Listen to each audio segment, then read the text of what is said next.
Hi guys, hi, how's it going? How are you doing today? Hopefully today finds you well. Today I'm doing another repurchase or not, where I come to you and I talk to you about randomized palettes in my collection and whether I would repurchase them today knowing what I know about them or no. The caveat to this is that I have a rather large collection. I try and keep track of all of the palettes that are in my collection. I need to have used these palettes more than just once before I will make a decision on whether I would repurchase them or no. And because my palette collection is as big as it is, I do try and make sure I'm doing different palettes every single time. And this is like, I think the 5th one of these videos that I've done. But if I am repeating a palette, please forgive me. I do think that I have a very detailed list of the palettes that I have chosen, but I could be wrong. And some of these palettes you've probably heard me talk about. So and already know the answers. So there's that.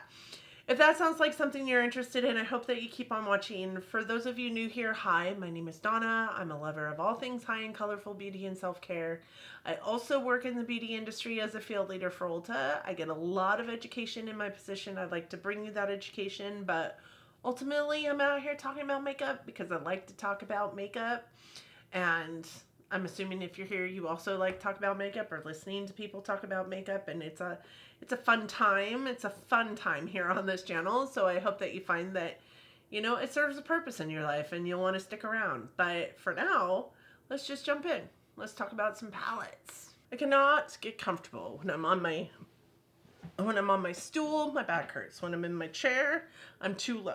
If you could get to the ripe old age of 47 and not feel like you can never get comfortable, please tell me what it is that you're doing differently than me. All right, let's start this. So this is a video series on my channel that I've been doing for quite some time. I first saw Emily from Emily's Makeup Bag do it, but there's a lot of creators out here on the platform that do this kind of video. It's basically telling you whether we'd repurchase some of the palettes that we currently have in our collection if given the choice again. I already went through all that in the intro, so I'm just gonna jump in. I do think that I have a good plethora of palettes here, but most of them are pretty expensive. So, well, not expensive. I would say mid to upper echelon of price point. The first one is this one, and this is the Midas Cosmetics Volume 1 Artistry Palette. This isn't a palette that I chose to purchase in the first place. I purchased a Valentine's Day surprise box from Midas Cosmetics, and this was one of the 2 palettes that came in that box. This palette is a neon color story, and the one that came with it was also a neon color story. I did get rid of the other one, but this one I elected to keep. I do think that given the choice, I would not have purchased this palette because it wasn't even on my radar when it was sent to me by Midas. The one that was on my radar was the Smoky Glow palette because at the time I was watching Smoky Glow pretty religiously. I don't know what happened there. I don't think that she's posting anymore, or if she is, it's very inconsistent. But even if she was, she went from being a beauty channel to being mostly a drama, like controversy channel, and I don't really love that. So I don't watch her anymore, but that was the whole premise behind me purchasing the Valentine's surprise box from Midas. So would I repurchase this palette? No. Pastels has never been my thing. What I would say though is that the shadows in this palette are really stunning, really beautiful shadows. And this metallic here is actually a really pretty like duochrome that is so beautiful. It goes so well with every other shadow in that palette. I don't know if you guys can even see that, to be honest. These are like pastels on cracks. So they're not pastels that are super white based. They do have quite a bit of pigmentation to them, so I'm not sad that I have the palette.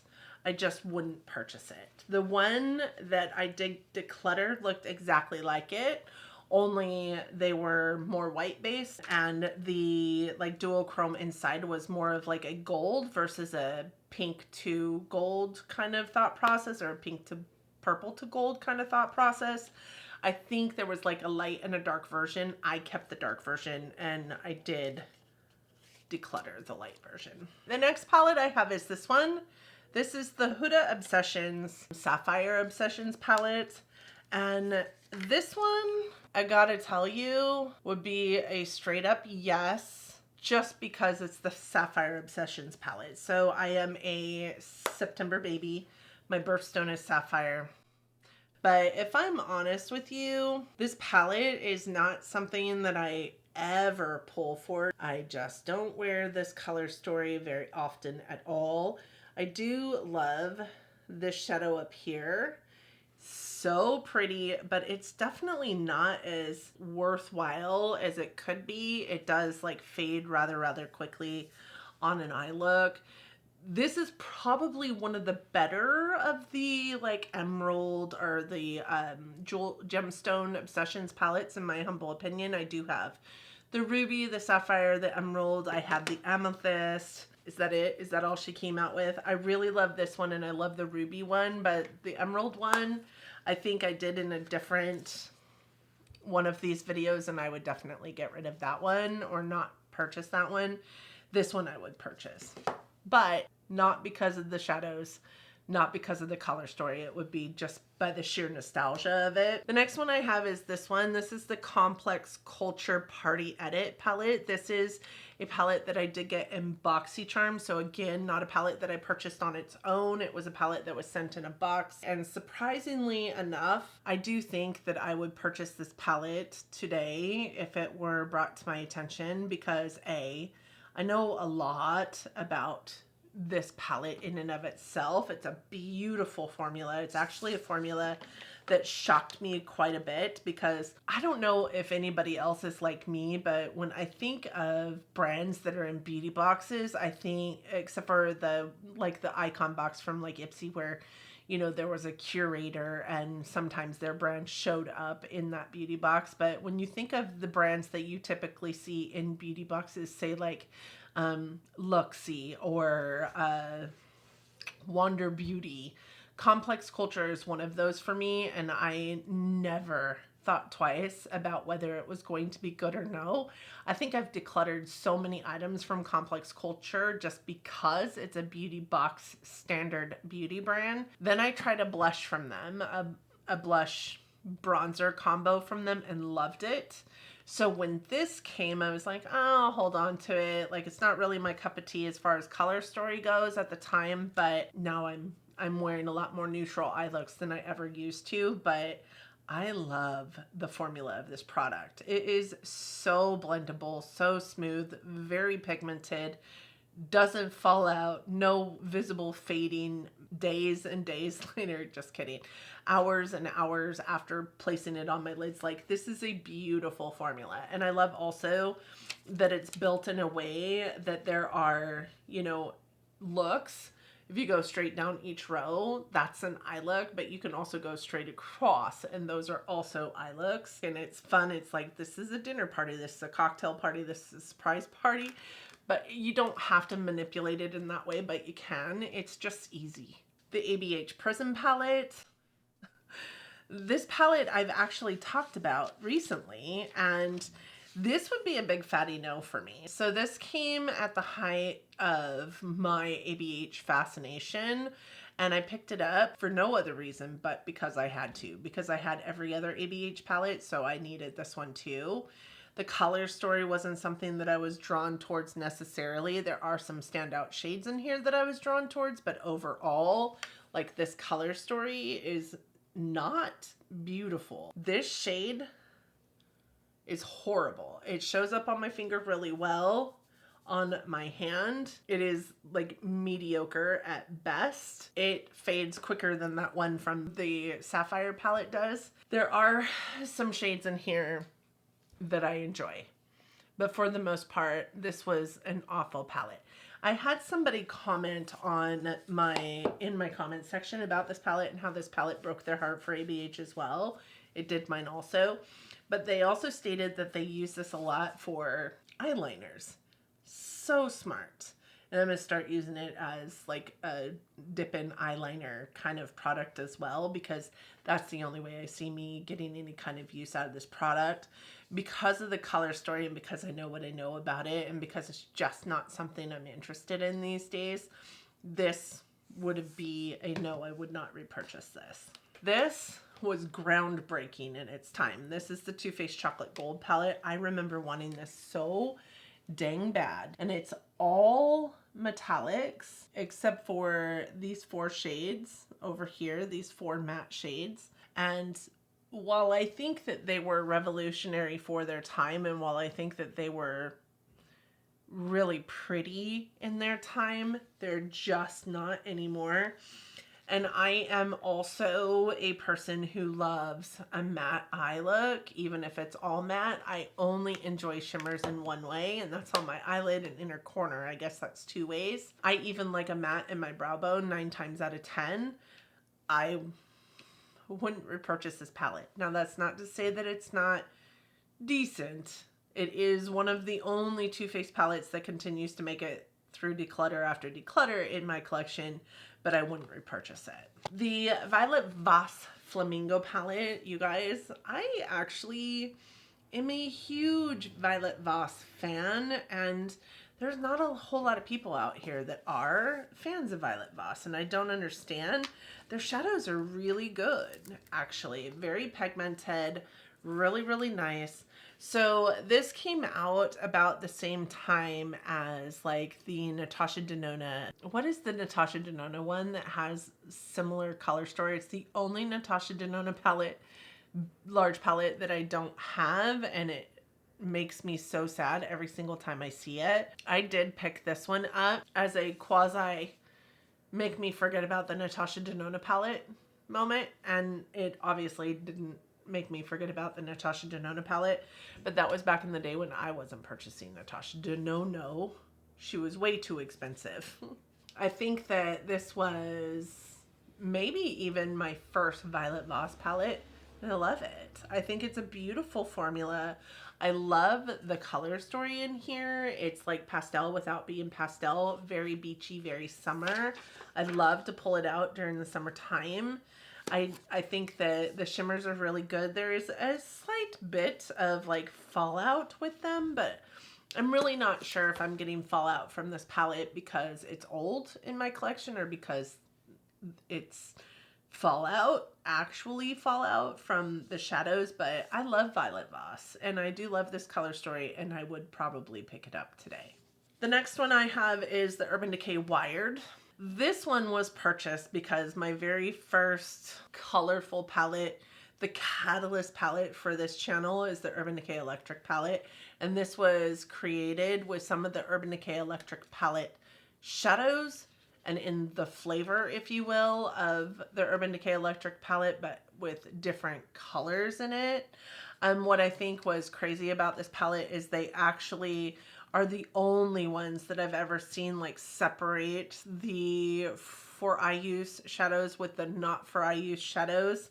And that was big, right? For the community, because everybody was throwing a fit because there was in a 10-pan eyeshadow palette, there was only 6 shadows that you could use on your eyes. I'm here to tell you I've used every single one of these shadows on my eyes, and while you get to make the choice of whether you want to do that or not, it's based on archaic rules or ancient rules built by the FDA on what is and is not good for eye use in our country, whereas the same eyeshadows are perfectly fine in other countries. Eyes are eyes, so I don't 100% understand that. So I go ahead and try it. If it's a shadow that bothers my eyes, I just don't use it on my eyes anymore. So I have used all of these on my eyes, and while I love the color story of this palette, and because of the color story might pick it up today, I hate this palette. So I would have to talk to my today self and say, self,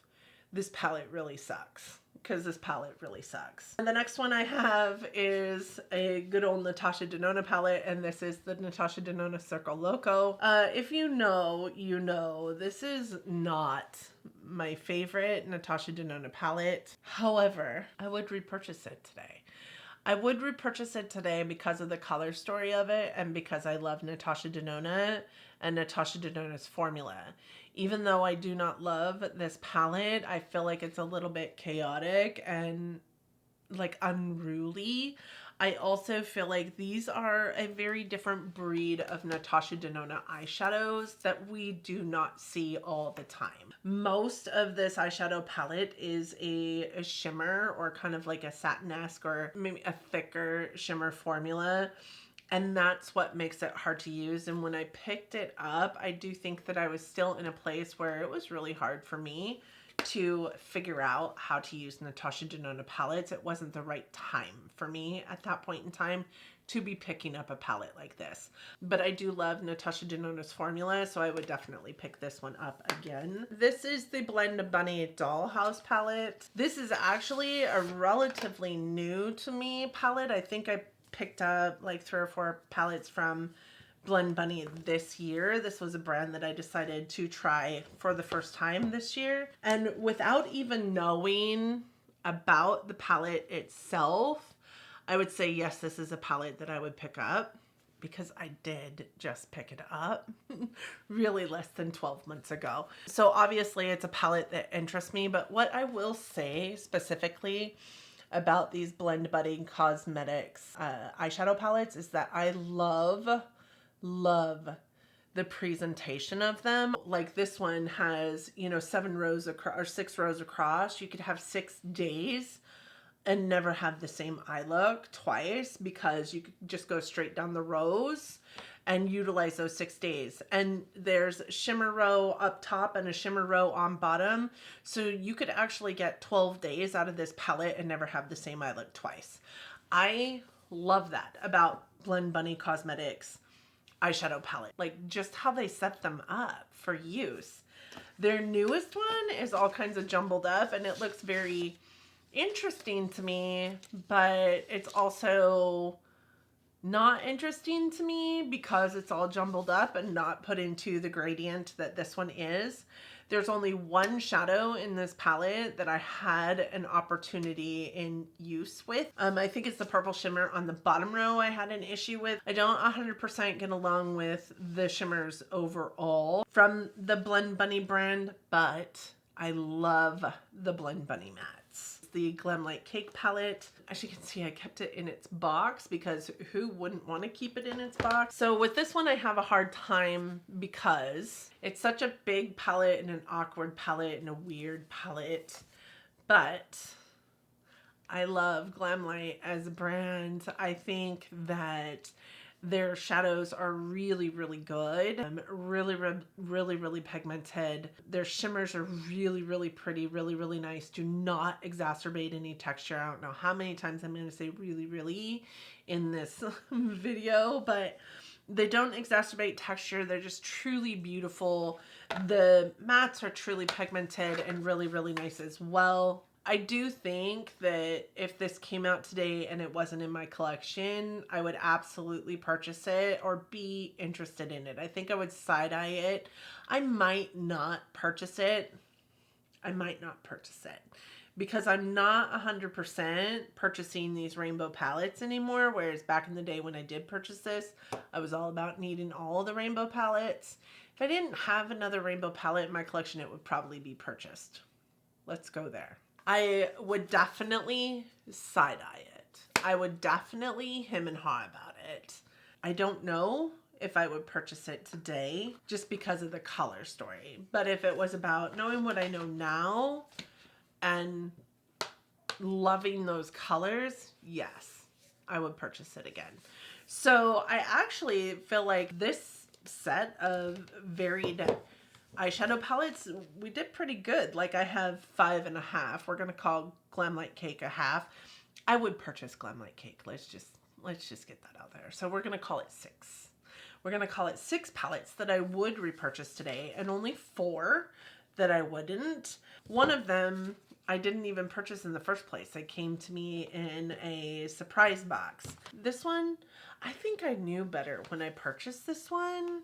If I go back to the video in which I brought this in, I would be willing to bet I said, I've heard this is a really crappy palette, but I purchased it anyway, so that's my own damn fault. This one, I loved Once Upon a Time. I just think that I no longer think that Too Faced shimmers are the end all speak all for shimmers. My makeup game has changed exponentially since I brought that into my collection. So yes, I think it's good and love it now currently and loved it then, but I wouldn't repurchase it. And that knowing what I know about Too Faced being so just damn inconsistent. This one, I wouldn't repurchase. I did purchase it when I was collecting ABH. I'm no longer collecting ABH. I always thought this was kind of an ugly color story, and the shadows that I really loved in this palette, I really wanted to work, and they just don't. Let me know what your thoughts are on these palettes and whether you would purchase them today, whether you have them in your collection or not, first and foremost. And if you do, would you repurchase them today? And if you don't, would you repurchase them today? I'd be interested to know your thoughts and opinions. So don't forget to hit me up down in the comment section. Thank you guys so much for being here today. I appreciate every single one of you. I hope that you and yours are doing well, that you are all safe and healthy and getting along as best you can, and that you are all loving each other, but loving each other from afar. And until next time, bye friends.